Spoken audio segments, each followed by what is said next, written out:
Blood circulatory system தான் பார்க்க போறோம் இன்னைக்கு. லாஸ்ட் கிளாஸ்ல செல் டாபிக் போட்டிருக்கோம், அதை பார்க்காதவங்க பார்த்துட்டு வந்துருங்க. சரி, பிசியாலஜில பிளட் சர்க்குலேஷன் சிஸ்டம்.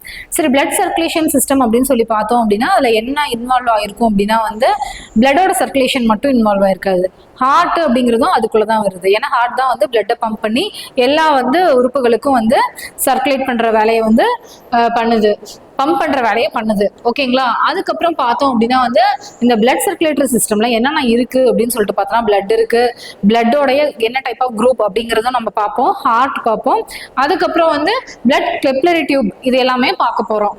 சரிங்களா? சரி, இப்போ பிளட் அப்படின்னு சொல்லிட்டு நம்ம காமனா பார்த்தோம் அப்படின்னா என்னென்ன இருக்கும் அதுல பார்த்தோம்னா பிளாஸ்மா அப்படின்னு இருக்கும், செல்ஸ் இருக்கும். என்னென்ன செல்ஸ் இருக்கும் நமக்கே தெரியும், ஆர்பிசி, டபிள்யூபிசி, பிளேட்லெட்ஸ் இதெல்லாம் இருக்கும்.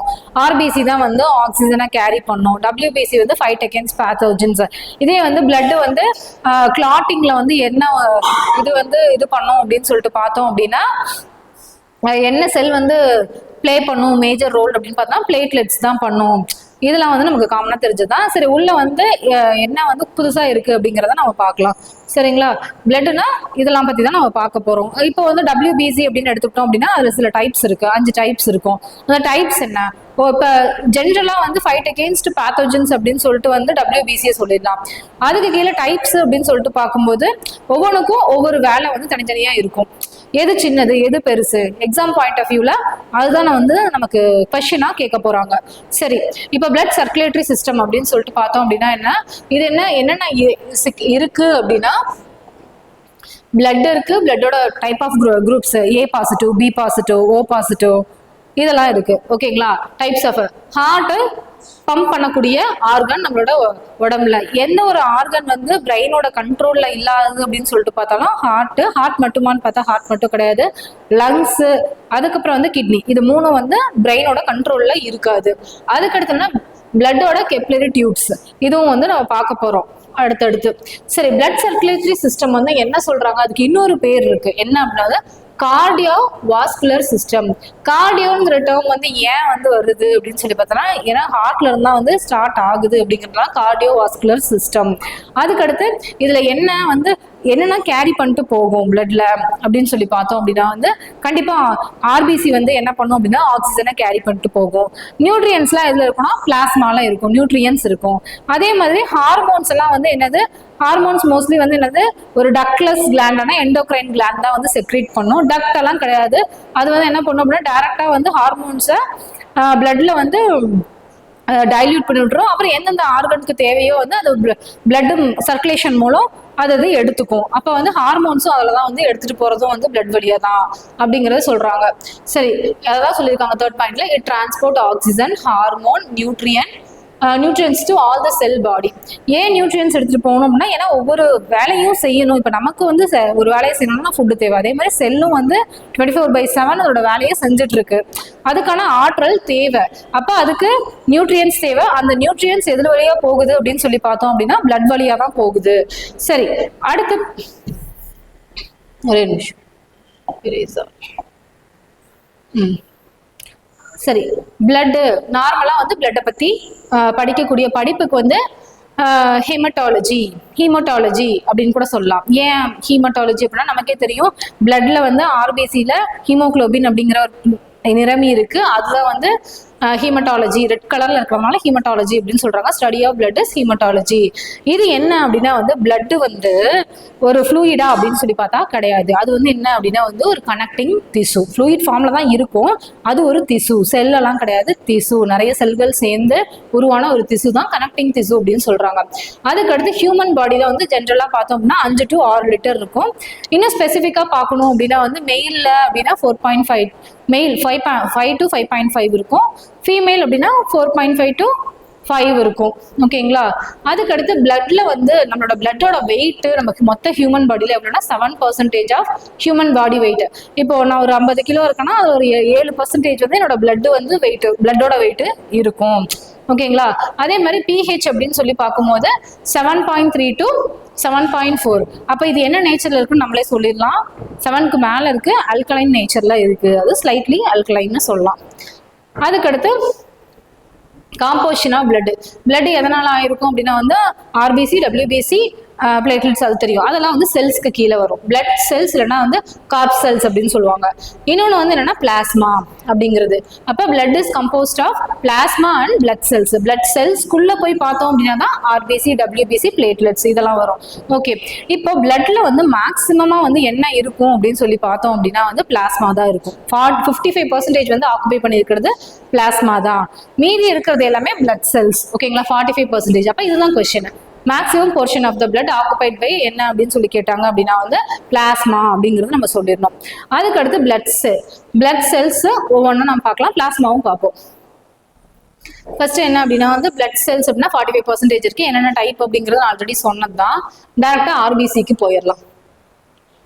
ஆர்பிசி. ஓகே, ஆர்பிசிக்கு என்ன பேர்? இன்னொரு பேர் எரித்ரோசைட். அதுவும் ஒரு கொஸ்டின் தான். சரி, ஆர்பிசி ரெட் பிளட் செல் அப்படிங்கிறது ஏன் ரெட் கலர்ல இருக்கு? அதுல வந்து என்னன்னா ஹீமோகுளோபின் அப்படிங்கிற ஒரு பிக்மெண்ட் இருக்கு. ஓகேங்களா, அதனால அது ரெட் கலர்ல இருக்கு. இதோட வேலை அப்படின்னு என்ன பார்த்தோம்னா ஆக்சிஜனை கேரி பண்ணிட்டு போகும். ஒருவேளை ஆர்பிசி கம்மியாயிடுச்சு அப்படின்னா வந்து நம்மளோட பிளட்ல அப்படின்னா அனீமியா அப்படிங்கிற நோய் வந்து நமக்கு வரும். வேற என்னென்ன கொடுத்துருக்காங்கன்னு பார்க்கலாம். சரி, இதுல என்ன அப்படின்னா வந்து நியூக்ளியஸ் இருக்கா அப்படின்னு கேட்டா ஆர்பிசி செல்லுக்கு நம்மளோட பிளட் செல்ஸ்லயே வந்து ஹியூமன் பாடி செல்ஸ்லயே ஒரு செல்லுக்கு மட்டும் நியூக்ளியஸ் இருக்காது, அது வந்து ஆர்பிசி செல்லுக்கு தான் இருக்காது. ஓகேங்களா,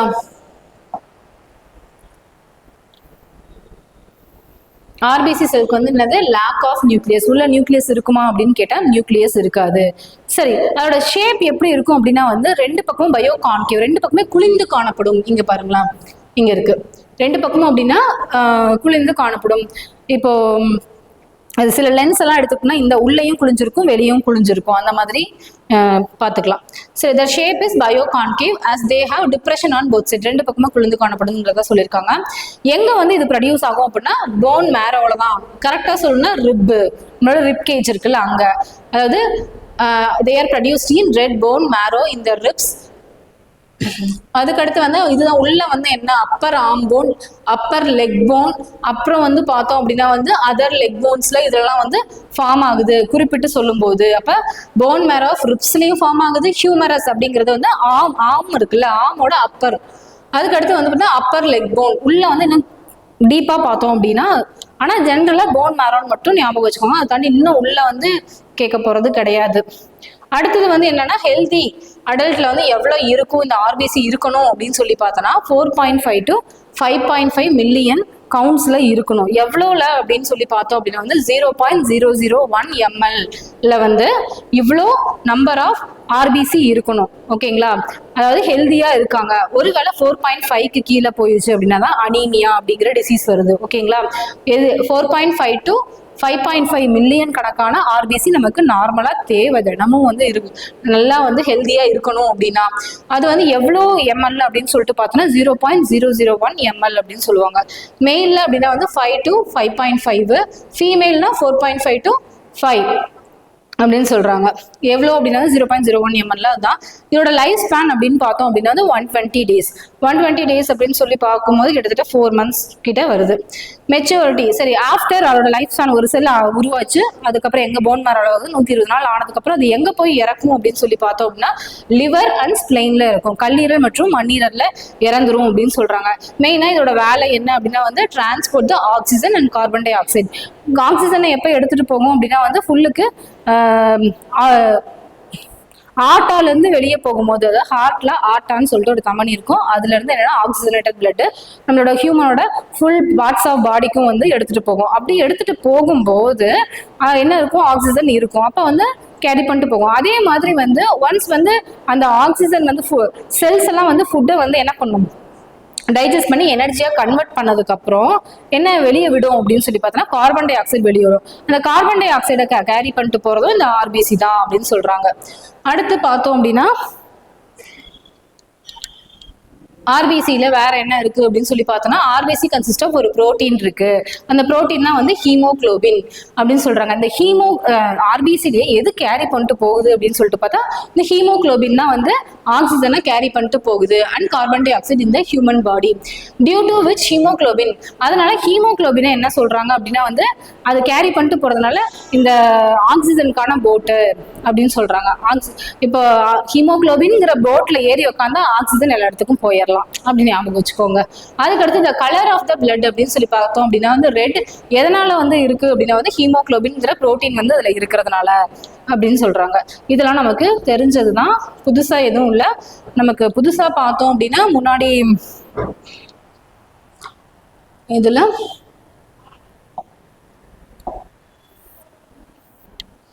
இந்த மேக்ஸிமம் அமௌண்ட் பிளாஸ்மா அப்படிங்கிறது 55% அப்படிங்கிறது, அதுக்கப்புறம் ஃபார்ம் ஆகுறது, எங்க இறக்குது, இந்த லைஃப் ஸ்பேன், இதெல்லாம் தான் ரொம்ப இம்பார்ட்டன்ட். ரொம்ப ஈஸியா தான் இருக்கும், டேட்டாஸ் ஞாபகம் வச்சுக்கணும். அதுக்கடுத்து மெயில்ஸ்ல அப்படின்னு சொல்லி பார்த்தோம் அப்படின்னா இந்த ஹீமோகுளோபின் இப்போ ஆர்பிசியோட கவுண்ட் அப்படின்னு சொல்லி பார்க்கும்போது 4.5 to 5.5 மில்லியன் மெயில்ல இருக்கணும், 5 to 5 இருக்கணும், 5 to 5.5 மில்லியன் வந்து 0.001 டெசி எம்எல்க்கு இவ்வளோ இருக்கணும் அப்படின்னு சொல்றாங்க. இப்போ டெசி லிட்டருக்கு எவ்வளோ இருக்கணும் அப்படின்னு சொல்லிட்டு சொல்றாங்க. மெயில்ல அப்படின்னு சொல்லிட்டு பார்க்கும்போது என்னன்னா இது வந்து ஹீமோகுளோபினோட அந்த புரோட்டீன் எங்க இருக்கு, ஆர்பிசியில் இருக்கு, அதோட கண்டென்ட் எவ்வளோ இருக்கணும் அப்படின்னு சொல்லிட்டு மெயில்லனா 13.8 to 17.2 கிராம்ஸ்ல சொல்றாங்க. அதே மாதிரி ஃபீமேல்ல எவ்வளவு புரோட்டீன் இருக்கணும் உங்களோட பிளட்ல ஆர்பிசில 12.1 to 15.1. ரொம்ப டீப்பா கேட்கும் போது இந்த கொஸ்டின்ஸ் கேட்கலாம். சும்மா 13 to 17 ரேஞ்ச், 12 to 15 ரேஞ்ச் அந்த மாதிரி பார்த்துக்கோங்க. இது ஒருவேளை டிஃபிஷியன்சி ஆயிடுச்சு, ஆர்பிசில டிஃபிஷியன்சி இருக்கு, குறைபாடு அதிகமா இருக்கு அப்படின்னு சொல்லிட்டு பார்த்தோம்னா அனீமியா வரும்னு சொல்லிட்டு தெரியும். இதே எக்ஸஸா போகுது, அதிகமா ஆர்பிசி இருக்கு அப்படின்னா வந்து அதுவும் வந்து ஒரு பிரச்சனையை காசு பண்ணுது, அது பாலிசைத்தீமியா அப்படின்னு சொல்றாங்க. அனீமியா நமக்கு மோஸ்ட்லி வரும், பாலிசைத்தீமியா அப்படிங்கிறதும் வருது அதிகமா ஆர்பிசி இருக்கும்போது அப்படின்னு சொல்றாங்க. அடுத்தது ரெண்டாவது டைப் அப்படின்னு சொல்லிட்டு பார்க்கும்போது ஒயிட் பிளட் செல். ஆர்பிசினா இவ்வளவுதான், ஓகேங்களா. மெயினா வந்து பிளட் வந்து எத்தனை பர்சன்டேஜ், பிளாஸ்மா வந்து 15% மீது ரிமைனிங் எல்லாம் வந்து செல்ஸ்ல வந்து ஆர்பிசி பார்த்தோம் அப்படின்னா அந்த டேட்டாஸ்லாம் தான் நம்ம லைஃப் ஸ்பேன் எங்க ஃபார்ம் ஆகுது, எங்க இறக்குது அப்படிங்கிறதான் ஞாபகம் வச்சுக்கணும். சரி, அடுத்தது white blood cell. White blood cell அப்படின்னு சொல்லிட்டு பார்த்தோம் அப்படின்னா இதுல வந்து நமக்கே தெரியும், இதுதான் வந்து ஆன்டிபாடிஸ் ப்ரொடியூஸ் பண்ணும், ஃபைட் அகேன்ஸ்ட் பேத்தோஜன் சொல்லிட்டு எடுத்துக்கிட்டோம் அப்படின்னா bacteria, virus, other foreign matters ஏதாவது உள்ள வந்துச்சு அப்படின்னா அதை வெளியே துரத்துறது தான் இந்த WBCயோட வேலை. சரி, உள்ள என்ன கொடுத்துருக்காங்க, இது எப்படி இருக்குன்னா இதுல வந்து என்னன்னா முன்னாடி ஆர்பிசில பார்த்தோம்னா நியூக்ளியஸ் இல்லை, இதுல வந்து வெல் டெவலப்டு நியூக்ளியஸ் இருக்கு அப்படின்னு சொல்றாங்க. இதோட ஷேப் எப்படி இருக்கும் அப்படின்னா அமீபா ஷேப்ல இருக்கும், அமீபாய்டு அதோட ஷேப்ல இருக்கும் அப்படின்னு சொல்றாங்க. அதுக்கடுத்து என்ன சொல்றாங்க அப்படின்னா it protects our body in the disease infection by developing immunity in our body. நம்மளோட டிசீஸ் ஏதாவது இன்ஃபெக்ஷன் காஸ் பண்ணுது அப்படின்னா வந்து இம்யூனிட்டியை டெவலப் பண்றது மூலம் நம்மளோட பாடியை ப்ரொடெக்ட் பண்ணுது. அதனால இது வந்து என்னன்னா நம்மளோட பாடியோட படை வீரர் அப்படின்னு சொல்லிட்டு, சோல்ஜர் அப்படின்னு சொல்லிட்டு WBC நம்ம சொல்லலாம். அப்போ இந்த human body which cell is called soldier of human body அப்படின்னு சொல்லி கேட்டாங்க அப்படின்னா வந்து ஒயிட் பிளட் செல் அப்படின்னு சொல்லிட்டு நம்ம போட்டுருணும். அதே மாதிரி இதுவும் வந்து எங்க ப்ரொடியூஸ் ஆகுது அப்படின்னா வந்து போன் மேரோல தான், ஓகேங்களா. போன் மேரோல தான் இதுவும் ப்ரொடியூஸ் ஆகுது. Both the normal WBC count அப்படின்னு சொல்லிட்டு பார்க்கும்போது மெயில்ல எவ்வளவு, மெயில் அண்ட் ஃபீமேல் ரெண்டு பேருக்குமே ஒரே கவுண்ட் தான் கொடுத்துருக்காங்க, 5000 to 8000. அதுல வேணா மேலுக்கும் ஃபீமேலுக்கும் மாறுச்சு. இதுல வந்து 5000 to 8000, அதுல மில்லியன் கணக்குல ஆர்பிசி தேவை நமக்கு. இதுல நான் WBC அப்படிங்கிறது 1000 கணக்குல தான், எவ்வளோனா 5000 இருந்து 8000. எவ்வளவு எம்எல்னா 0.001 எம்எல்ல இவ்வளவு இருக்கணும்னு சொல்றாங்க. அதே மாதிரி இதோட லைஃப் ஸ்பேன் அப்படின்னு சொல்லிட்டு பார்க்கும்போது அதுல 120 days பார்த்தோம், இதுல 13 to 20 days. அப்போ 20ங்கிற நம்பர் வருது. அதுக்கப்புறம் ஒன்ஸ் இது மெச்சூர் ஆயிடுச்சு, ஆஃப்டர் 20 daysக்கு அப்புறம் என்ன ஆகுது அப்படின்னா வந்து லிம்பாக்டிக் சிஸ்டம் வந்து இதை டெஸ்ட்ராய் பண்ணிடுது அப்படின்னு சொல்றாங்க. நிணநீர் முடிச்சுகள் அந்த சிஸ்டத்துல வந்து டெஸ்ட்ராய் ஆயிரும் அப்படிங்கிறத சொல்றாங்க.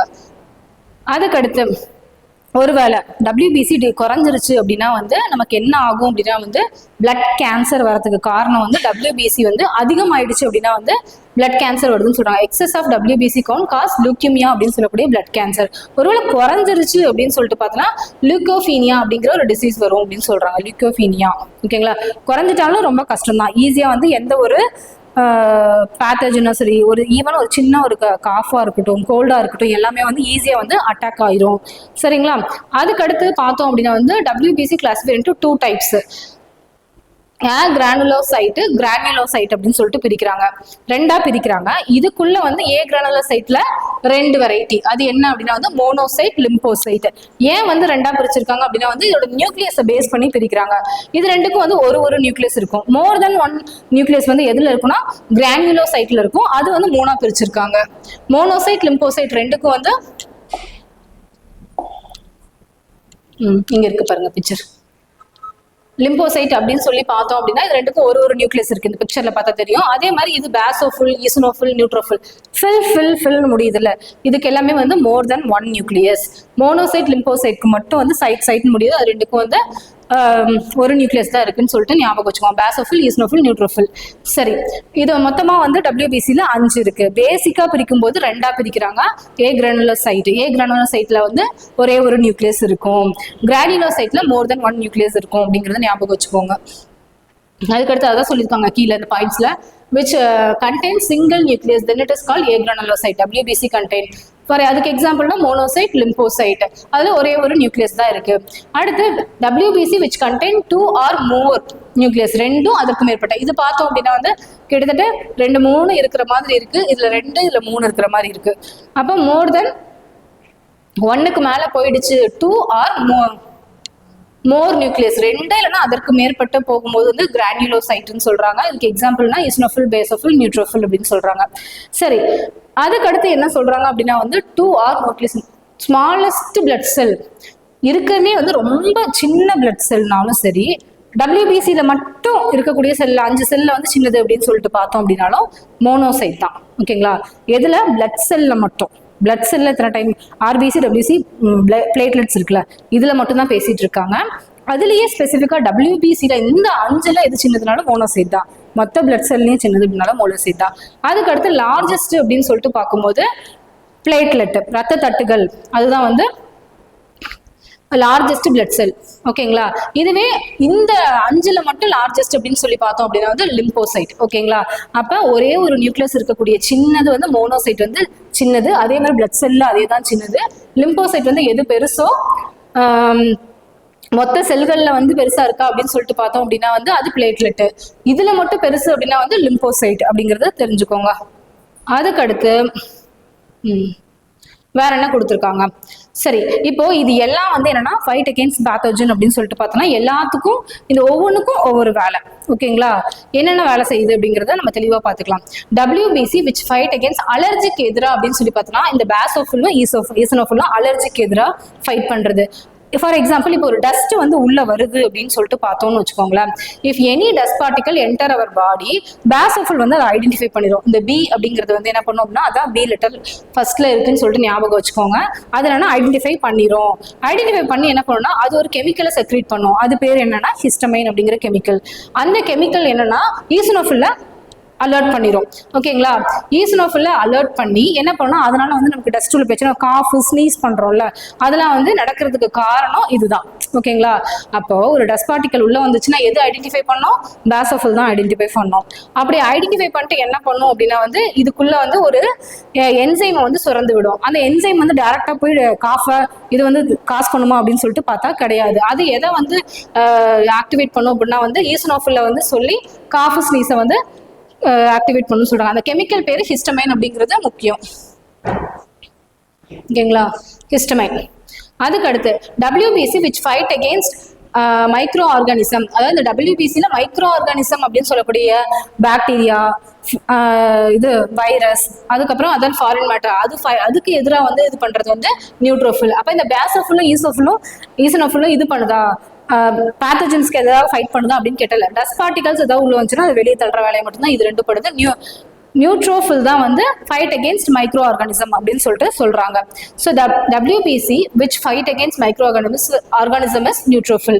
When microorganisms such as எந்த மாதிரி micro organism, bacteria, virus enter the body, neutrophil are the one of the first immune cell. எல்லாமே பண்ணும், ஆனா ஃபர்ஸ்ட் ரெஸ்பான்சிபிள் அப்படின்னு சொல்லிட்டு பார்த்தோம்னா நியூட்ரோஃபில் தான் அப்படின்னு சொல்றாங்க. Okay, neutrophil. When microorganisms such as bacteria or virus, அதே தான் போட்டிருக்கிறது, சாரி திரும்ப படிச்சிட்டேன். They travel to the site of infection. டேரக்டாக வந்து எந்த இடத்துல இன்ஃபெக்ஷன் இருக்கோ அந்த இடத்துல போய் ஒன்று வந்து அதை டெஸ்ட்ராய் பண்ணுவோம். Destroy the micro organism by injection. Injection அப்படின்னா அப்படியே முழுங்கிடுறது. ஓகேங்களா? அதை வந்து என்ன சொல்றாங்க, அந்த ப்ராசஸ்க்கு பேரு ஃபேகோசைட்டோசிஸ் அப்படின்னு சொல்றாங்க. இப்போ இது முக்கியம். ஃபேகோசைட்டோசிஸ்னா என்ன அப்படின்னா வந்து WBC வந்து என்ன பண்ணும் அப்படின்னா வந்து பாத்தோஜனை முழுங்கிரும். அதுலயே குறிப்பிட்டு எந்த WBC அப்படின்னா நியூட்ரோஃபில். ஓகேங்களா? அதுதான் வந்து இது. ஒரு வேளை அப்படி பண்ணாம இன்னொரு வழியிலையும் பண்ணோம். என்ன பண்ணோம்னா என்சைம்ஸை ரிலீஸ் பண்ணோம். என்சைம்ஸை ரிலீஸ் பண்ணி அதை கொண்டுச்சு அப்படின்னா வந்து அது ஃபீனோசைட்டாசிஸ். அப்போ இந்த ப்ராசஸ் முக்கியம். WBC which is responsible for antibody production. எது வந்து ஆன்டிபாடியை ப்ரொடியூஸ் பண்ணுது அப்படின்னா லிம்போசைட். அப்போ முன்னாடி இருக்கக்கூடிய லிம்போசைட் வந்து என்ன பண்ணுது அப்படின்னா வந்து ஆன்டிபாடியை ப்ரொடியூஸ் பண்ற வேலையை பண்ணுது. அப்போ ஒவ்வொன்றும் ஒவ்வொரு வேலையை செய்யுது. They play more important role in the immune system. என்னது? Lymphocyte which helps our body fight against disease and infection. Infection and டிசீஸ்லேருந்து ஆன்டிபாடிஸ் ப்ரொடியூஸ் பண்ணுறது மூலம் ஈஸியாக வந்து நம்மளோட பாடியால் ஃபைட் பண்ண முடியும் அப்படிங்கிறதா சொல்லியிருக்காங்க. லிம்போசைட்டையே வந்து இன்னும் வந்து ரெண்டாக பிரிக்கிறாங்க, டி செல் பி செல் அப்படின்னு சொல்லிட்டு. டி செல் வந்து என்ன பண்ணும் அப்படின்னு சொன்னா டி லிம்போசைட் பி லிம்போசைட், இல்லைனா டி செல் பி செல். டி செல் அப்படின்னு சொல்லி பார்த்தோம் அப்படின்னா வந்து நம்மளோட ஃபுல் பாடியோட இம்யூன் சிஸ்டத்துக்கு ரெஸ்பான்சிபிளா இருக்கும். பி செல் அப்படின்னு சொல்லிட்டு பார்த்தோம் அப்படின்னா வந்து இந்த antibody generation, make antibodies are protein that target virus, bacteria, other foreign invaders. இதெல்லாம் வந்து இது பண்ணுன்னு சொல்றாங்க. இதே டி செல் அப்படின்னா வந்து மொத்த இம்யூன் சிஸ்டத்துக்கே வந்து ரெஸ்பான்ஸ் எடுத்துக்கும் டி செல் அப்படிங்கிறது. இது வந்து என்ன பண்ணும் அப்படின்னா டியூமர் செல்ஸ் எல்லாம் வந்து ஃபார்ம் ஆகுதுன்னு வச்சுக்கோங்களேன், கேன்சர் கட்டிகள் அதை வந்து கொல்லக்கூடிய வேலையை இந்த டி செல் பண்ணும். இதே வந்து இந்த நார்மலா பேத்தோஜன்ஸை கில் பண்றது வந்து பி லிம்போசைட் பண்ணும். அப்ப நியூட்ரோஃபிலும் அதே வேலை தான் செய்யுது, லிம்போசைட்ஸும் அதே வேலை தான் செய்யுது. ஓகேங்களா? அவ்வளோதான், WBC அவ்வளோதான்.